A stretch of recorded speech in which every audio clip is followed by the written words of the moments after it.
yurtdoshlar, bugun biz sizlarga navbatdagi katta yo'l yangiliklardan emas, haqiqiy katta bir insonning savob yo'li haqida suhbatlashamiz. Bu yo'l oddiy yo'l emas. Bu yo'l niyat, savob hamda halollik bilan toshdek yotqizilgan manzildir.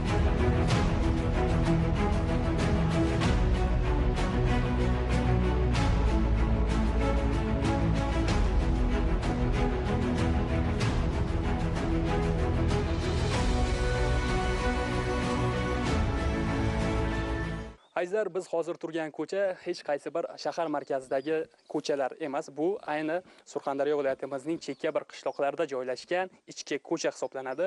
Bu ko'cha kechagina juda ham abgor holatda edi. Bu ko'chadan o'tuvchi yosh bormi, keksa bormi, ishga va o'qishga boruvchi insonlar bormi, bu ko'chadan o'tishga qiynalishardi. Bu ko'chadan o'tuvchi insonlarga katta sabr kerak bo'lardi. Hozir esa ushbu ko'chaning holatini ko'rsangiz juda ham chiroyli asfalt yotqizilgan. Bundan keyin esa bu ko'chadan o'tuvchi barcha insonlar ushbu asfaltni yotqizgan insonga minnatdorchilik bildirishadi. Bu inson kim deysizmi? 96 yoshga kirgan keksa bobo hisoblanadi. Bu bobo haj safariga yig'ib kelayotgan pullarini o'z niyatidan ko'ra mana shu xalqni ancha yillardan beri qiynab kelayotgan yo'l muammosini hal etish uchun sarfladi.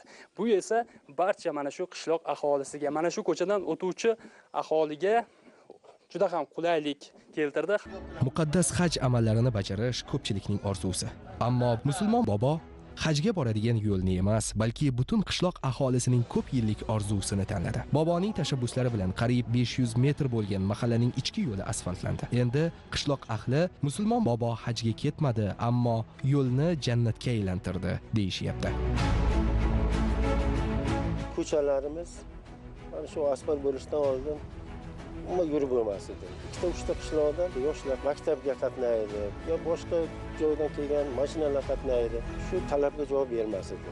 Bu bobo davlatdan ham yordam so'ramay, mahalladan ham yordam so'ramay, o'z yo'llaridan pul yig'ib, mana shu ko'chani asfalt qildilar. Hozir mahallamiz eshitganlar, o'tadiganlar hammasi minnatdor, buvoni haqlariga duo qilishyapti. Shu bobo mahallamizda eng kam ta'minlangan oilalarga bir yilda 2 marta yordam qilib turadi. To'ylar o'tkazib berib turadilar.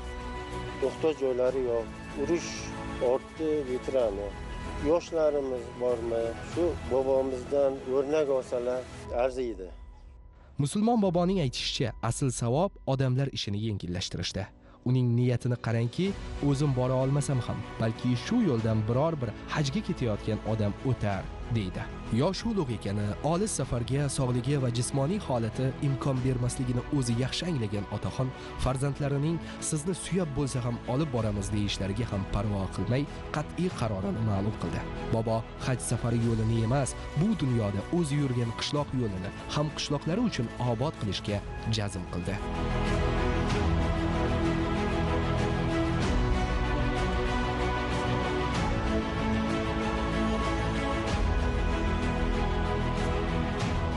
Bir qancha kun ilgari bu yo'llardan yurish juda ham qiyin edi. Men hozir qo'limni qo'yib berib haydab keldim velosipedda. Bobomiz to'plagan pullarini hamma yerdan o'tadi.